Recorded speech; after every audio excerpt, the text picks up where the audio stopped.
Why, hello everyone! I'm your lovely host, Innocent, and welcome back to Scary Story Saturdays.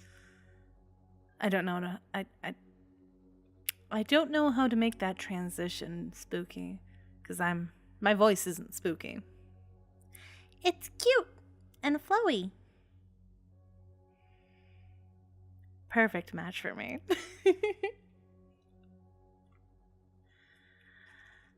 Either way, today we bring to you another creepypasta with commentary, hopefully. I heard that this one is pretty bad. It's the Rake. God, I'm raking in the jokes today. Not really.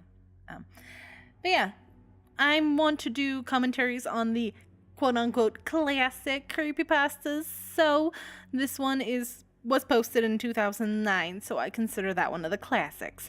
So let's get a move on, shall we? The Rake. During the summer of 2003, events in northeastern United States involving a strange, human-like creature sparked brief local media interest before an apparent blackout was enacted. Ooh, big words. How spooky.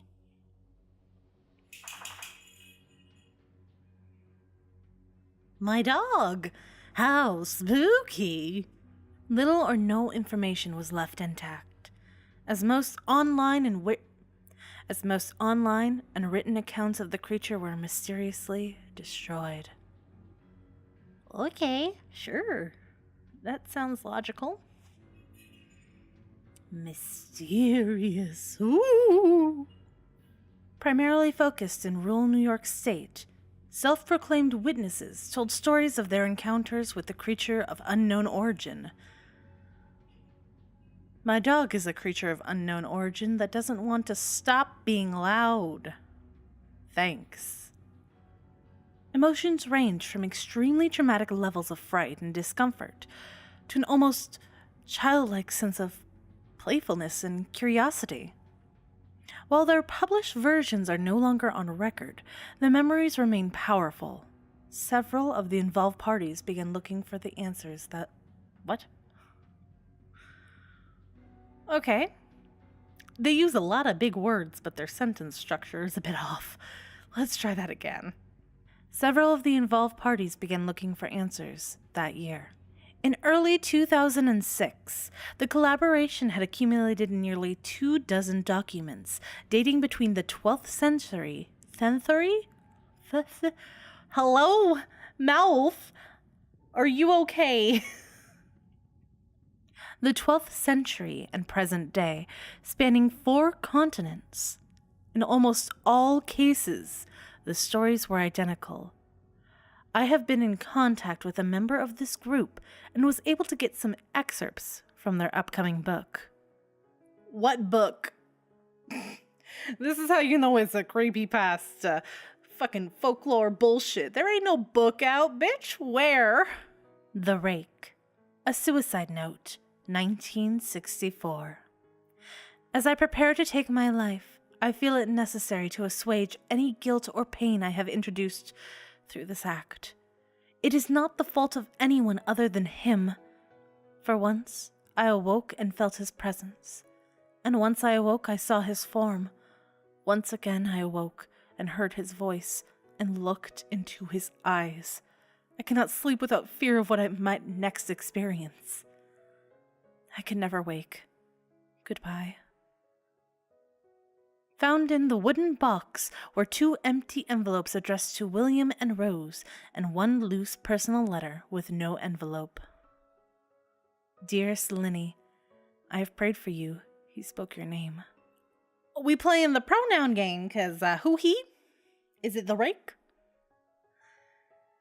Is it? Cause who the fuck? A journal entry, translated from Spanish. 1880. I have experienced the greatest terror. I have experienced the greatest terror. I have experienced the greatest terror. I see his eyes when I close mine. They are hollow, black. They saw me and pierced me. His wet hand. I will not sleep.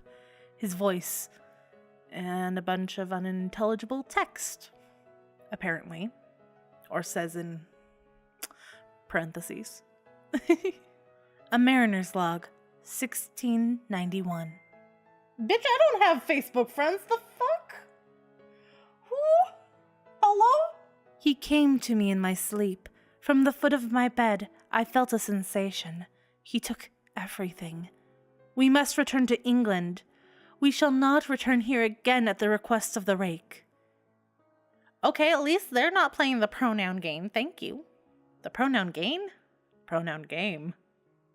I don't know what my game playing skills are like, but apparently I'm losing.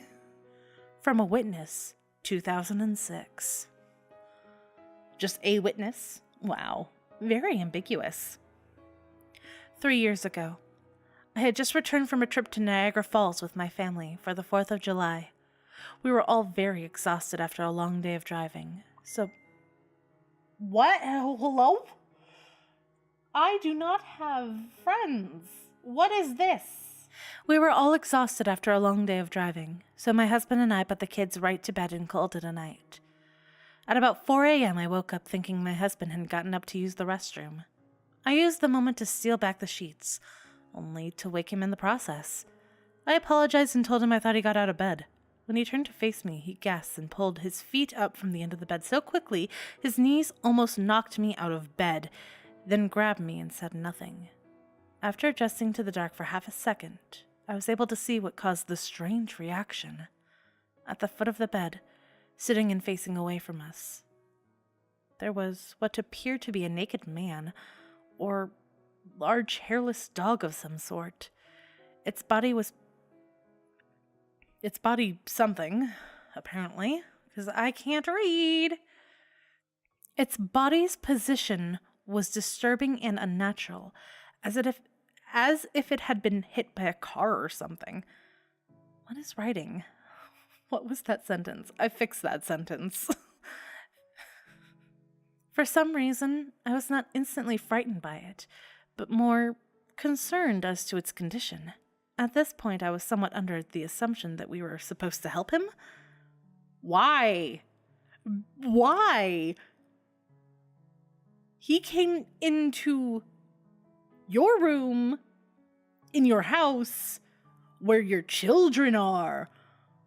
Why were you under the assumption that you had to help him?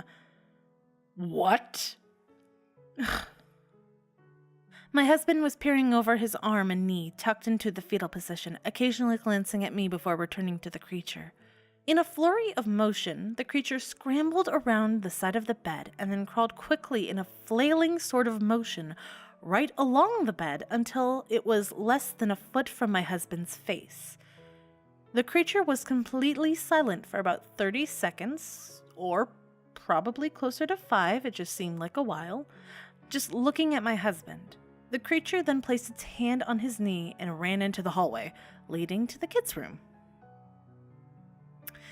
See, now you're concerned.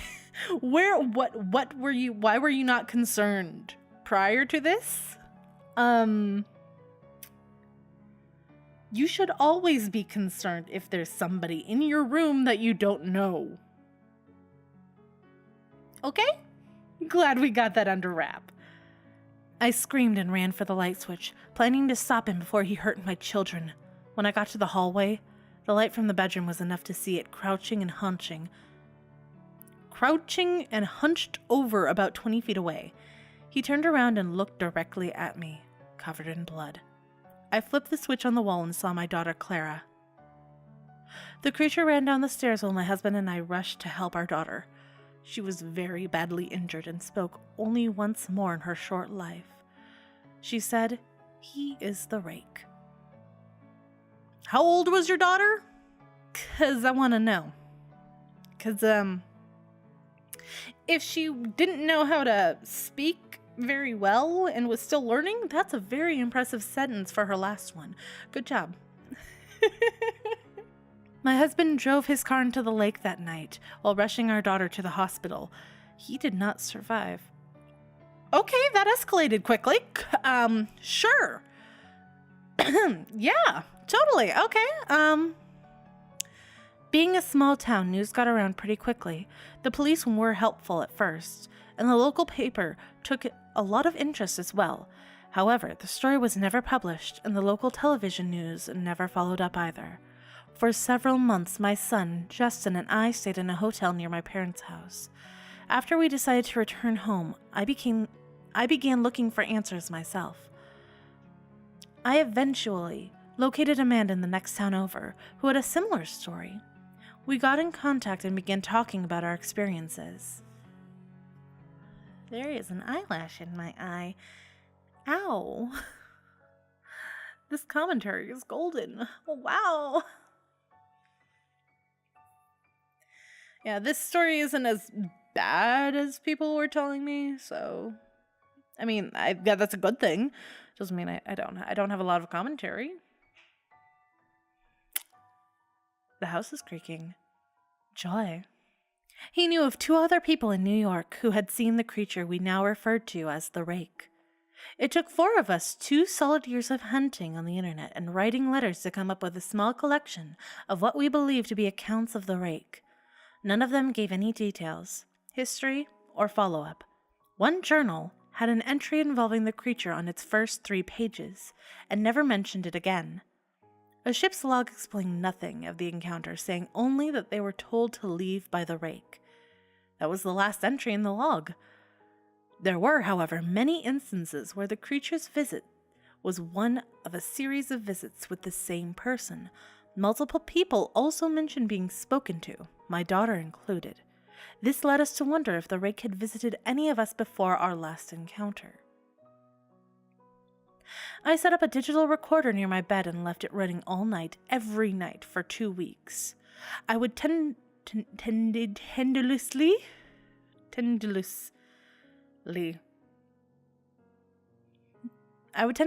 scan through the sound of me rolling around in my bed each day when I woke up. By the end of the 2nd week, I was quite used to the occasional sound of sleep while blurring through the recording at 8 times the normal speed. It still took me almost an hour every day, though. On the first day of the 3rd week, I thought I heard something different. What I found was a shrill voice. It was the Rake. I can't listen to it long enough to even begin to transcribe it. I haven't let anyone listen to it yet, and I know is that I've heard it before, and I now believe that it spoke when I was sitting in front of my husband. I don't remember hearing anything at the time, but for some reason, the voice on the recorder immediately brings me back to that moment. The thoughts that must have gone through my daughter's head makes me very upset. Why is that a lone paragraph? The thoughts that must have gone through my daughter's head makes me very upset. Why is that just a standalone paragraph? It's a sentence. Could you not fit it anywhere else? Hello? Okay. I have not seen the Rake since it ruined my life, but I know that he has been in my room while I slept. I know and fear that one night I'll wake up to see him staring at me. Okay. It's very anticlimactic. Okay, it's not a terrible story, to say the least, but it's not the best story I've read. It's written very well, I can tell it that. There's some sentence structures that are very questionable, but in comparison to Jeff the Killer, I will take that over Jeff the Killer any day. Any day of the week, I will take that. I will take the Rake over Jeff. That's a weird thing to say.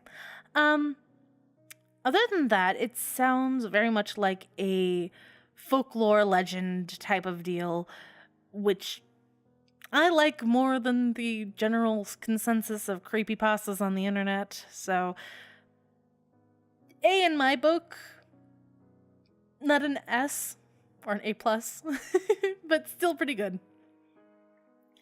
So, of course, if you guys have any suggestions to any creepypastas that you want me to read, leave them in the comments below, or shoot me an email, link in the description.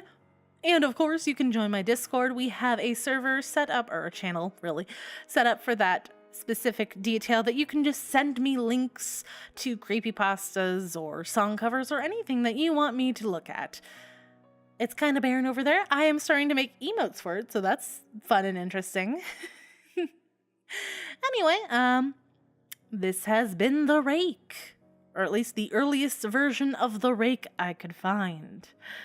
Yeah, thank you for listening and or watching. I hope to see you all so very soon. Peace out. Bye-bye.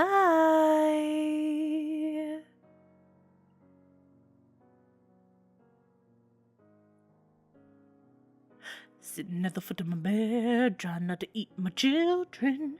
Gonna eat my children anyway, fuck, it's gone.